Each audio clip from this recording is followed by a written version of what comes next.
that notice that you read a few minutes ago, I recognize some of the language from a specific court case. Is there any reason why you would not have referenced Trinzi versus Pagliaro? Oh, hell no. So, okay. I told folks, man, when I went to Trinzi versus Pagliaro, I'm glad you brought that up. Let me see if I can actually find Trinzi for you folks, because that's not what Trinzi says. So, okay, do you remember when I always make fun of people doing the Padelford case? Yeah. Do you remember when I make fun of people? And do you remember what Padelford case is, what the Patriot crowd believes it means? Yes. What can you give everybody pretty much a little bit of an example what they think it means? Or do you want me to do it?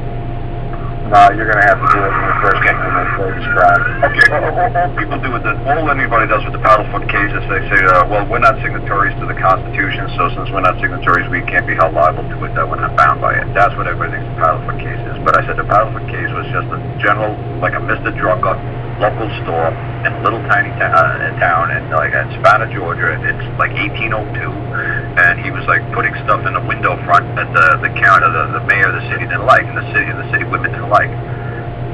So they told him to take it down, and he wouldn't take it down. He said, hey man, I got the right based upon the Constitution that I could do whatever I want. You know, you can't interfere with my right to contract or business, blah, blah, blah. So he took it to a local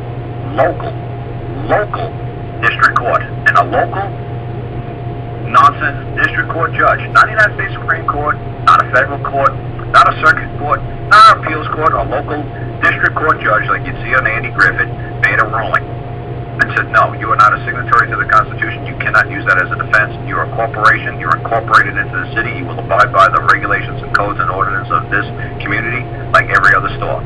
That's the Padelford case.